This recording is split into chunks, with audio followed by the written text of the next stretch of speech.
So, good day, sir. I'm Crystal Asil-oy, a second-year BS Criminology. So, I'm going to discuss the Chapter 4, Filipino Core Values. So, basic concept of values. Core values are a person or organization's fundamental beliefs. This guiding principle dictate conduct and can assist individuals to know the distinct between right and wrong. It also assists organizations by establishing an unwavering guide to determine if they are on the correct track and fulfill their objectives. Values are essential because they assist us to grow. They assist us build the future that we want to experience. So hundreds of choices are made every day by every person and every organization. So the choice we make reflect our values and belief and are always aimed at a particular purpose. So that aim is our personal or collection or organizational needs to be satisfied. When we make a choice using our values, we create a conscious decision to concrete on what matter to us. They create a inner cohesion within a group when values are shared. So, values are basic and fundamental beliefs that guide our motive, attitude, or action. They help us to determine what is important to us. Values describe the personal qualities we choose to embody to guide our actions, the sort of person we want to be, the manner in which we treat ourselves and others.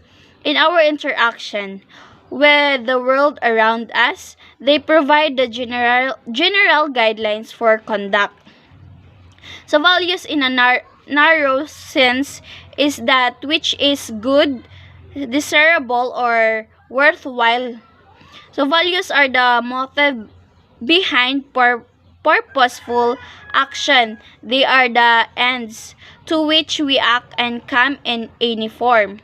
So personal values are personal beliefs about right and wrong and may or may not be considered moral. So cultural values accepted by religions or societies and reflect what is important in each context. So Filipino value system. So race, train, and cultural components such as ETA have derived Filipino values. Indonesians, Malayan, Hindu, and Chinese who created our moral scruples core. So cultural individuality combined with Spain-derived cultural components.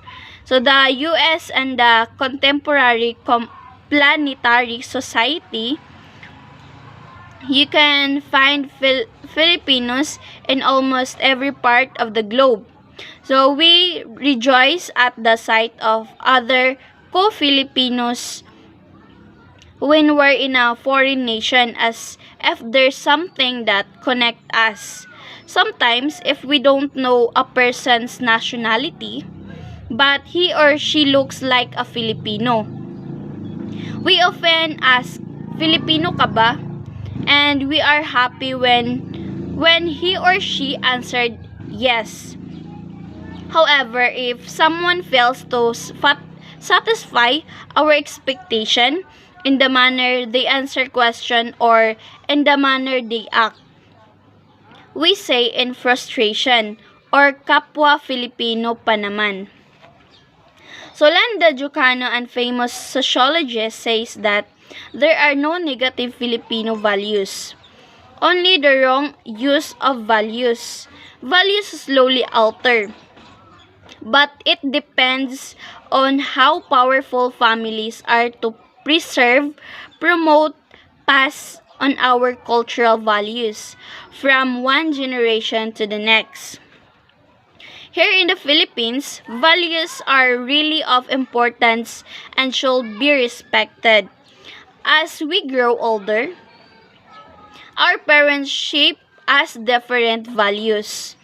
So from the time we are born, pagkalinga, pag-aaruga at pakialam or care were given by them. This value shape our real Filipino culture, showing that we are conscious of others. So the Filipino values system relate to the set of value or the value system that has historically been held by a majority of Filipino in their life. This system of Filipino values involve the distinctive combination of coherent ideologies, moral codes, ethical procedure, cultural etiquette, and private values promoted by Philippine society. However, as with any culture, the values held sacred by any person may vary on the grounds of religion, education, and other variables. As a general description, Filipino separate value system is mainly rooted in private alliance system, particularly those based on kinship, duty, friendship, religion, especially Christianity, and business interaction. So the Filipino value system or Filipino values refer to the set of value that a majority of Filipino have historically held important in their lives. So this Philippine value system includes their own unique assemblage of consistent ideologies, moral codes, ethical practices, etiquette, and cultural personal values that are promoted by their society. As with any society though, the values that an individual holds sacred can differ on the basis or religion, upbringing, and other factors. So, let's proceed to philosophical foundation of Filipino values. So, for the most part, Filipino values are focused on preserving social harmony, mainly driven by a group willingness to be accepted. So the primary sanction against diverging from these values are hiya. Ideas approximate translated as a sense of shame, and a more proper or self-stem social approval group social approval group recognition and group member are significant issues. So caring for what other believe, say, or do is a powerful influence on Filipino social behavior. So, the Filipino philosophy is basically non-dualistic according to anthropologist Leonardo Mercado.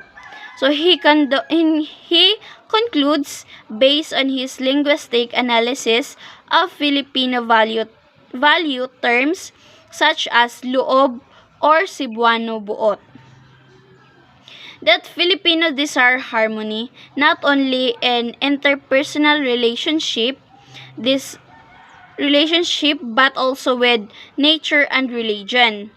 While remaining non-dichotomous, the Filipino want to harmonize the object and the subject while keeping both undistinct at the same time.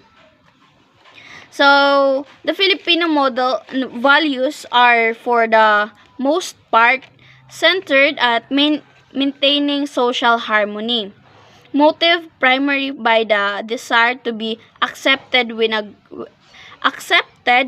a group. The main sanction against diverging from these values are the concept of hiya. So, roughly translated as a sense of shame,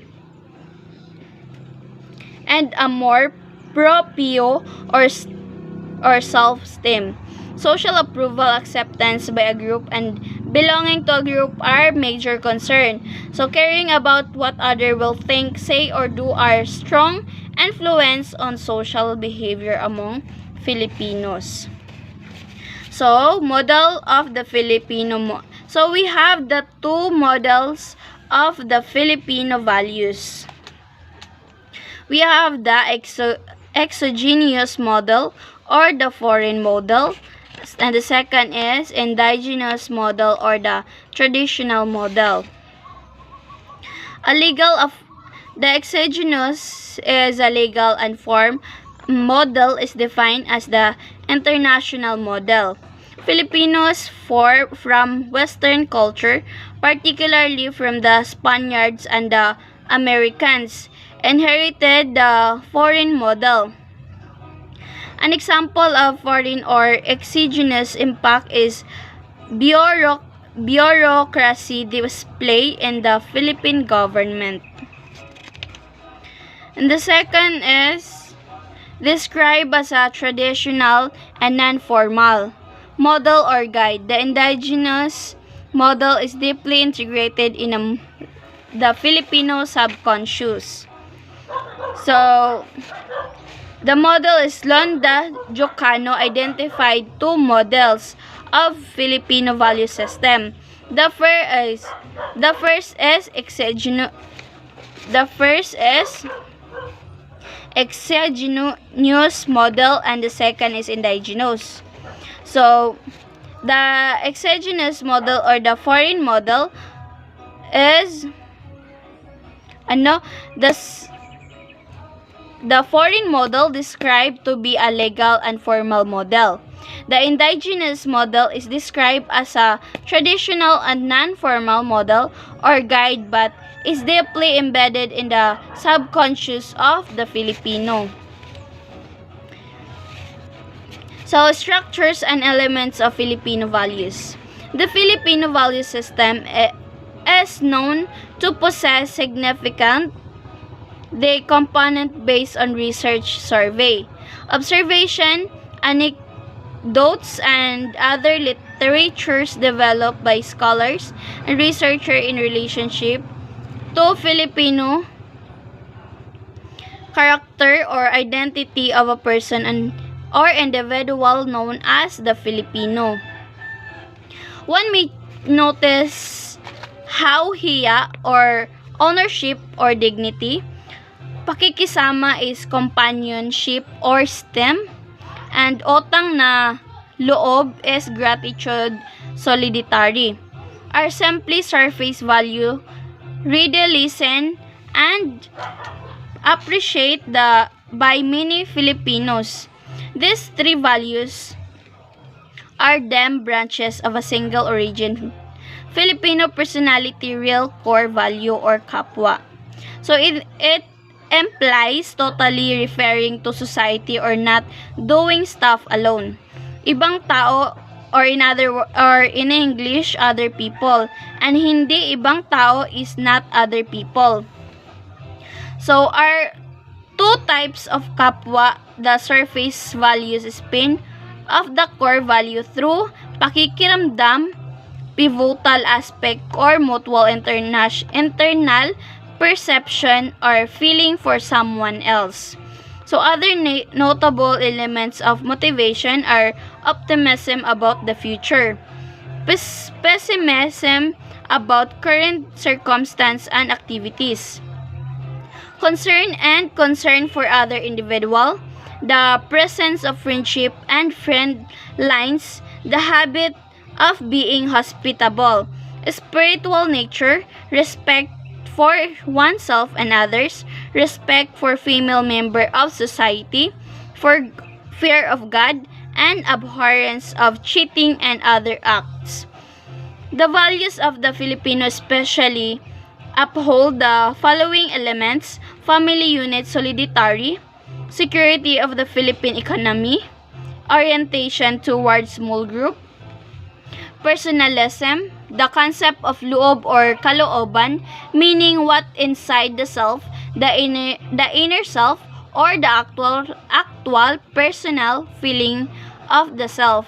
existence and maintenance of smooth interpersonal relationship, and the sense of the self. So in a broader image, these values are categorized into particular cluster or macro cluster. So we have the 5 macro clusters.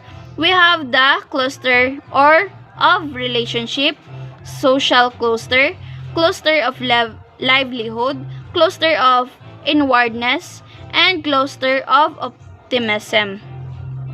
So the 5 core Filipino values based on Dr. Ramirez study the Filipino worldview and values and her perspective as a here are the 5 core Filipino values based on the Filipino basic aspirants.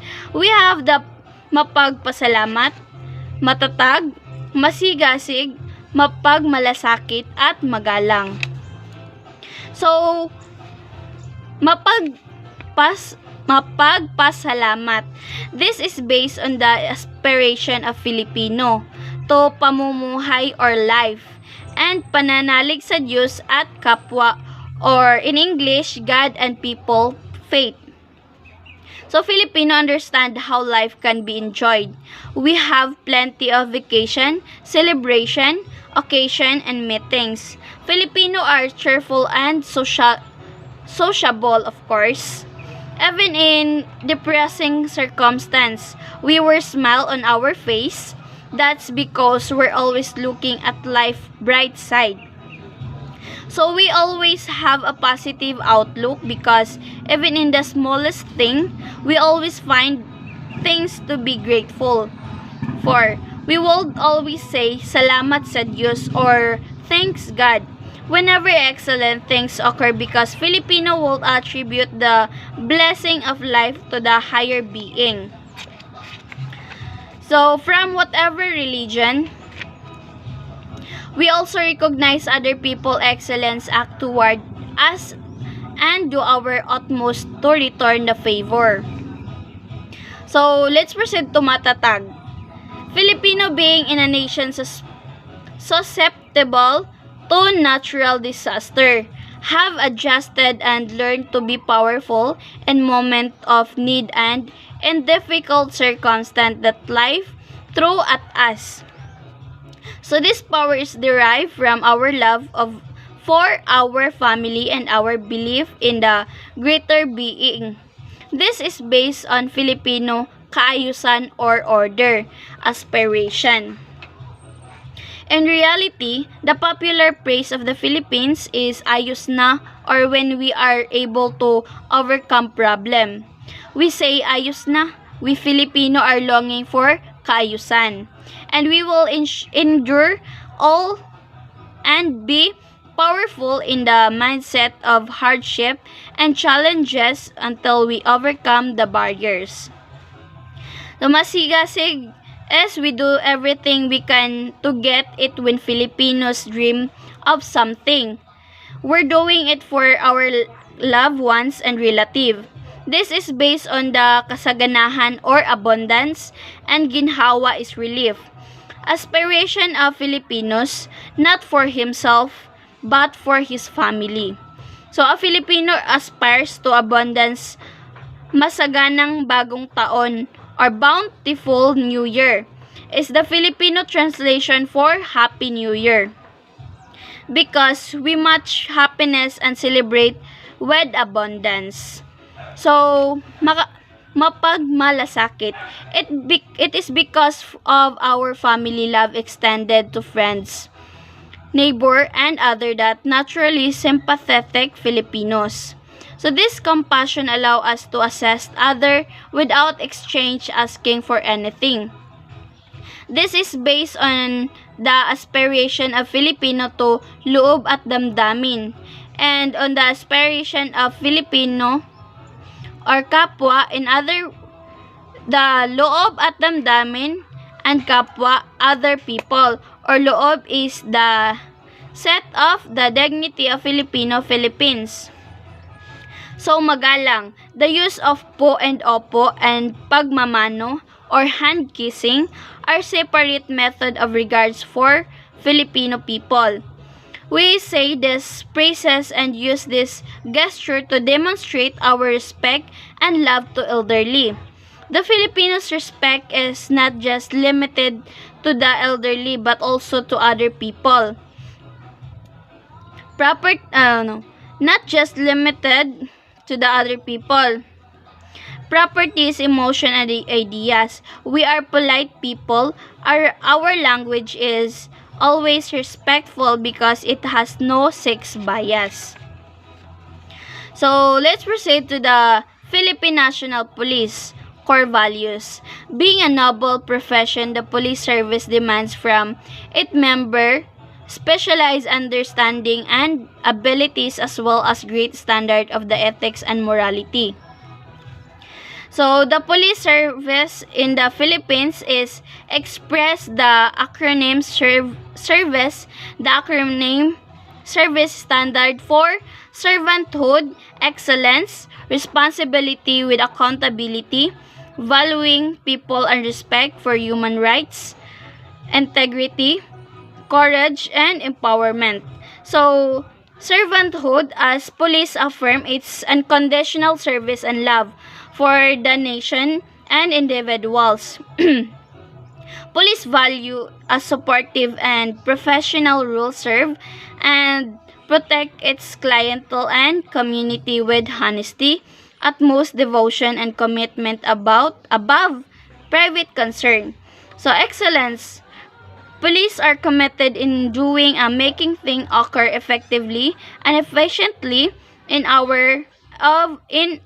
of their effort as they strive to accomplish more consistently and outstanding with a tangible outcome and far beyond their best. Responsibility with accountability. Police carry out and execute their responsibility and task as their moral duty is to serve the public with due diligence and always bearing in mind that they are accountable and duty bound to promote the public interest. So, valuing people and respect for human rights. So, police always maintain their fellow human being dignity whenever they cater their needs and are delicate and cautious in serving and protecting them with compassion and utmost regard for their human rights. Integrity. Police take an uncompromising and coherent position in the fulfillment of their obligation to live and handle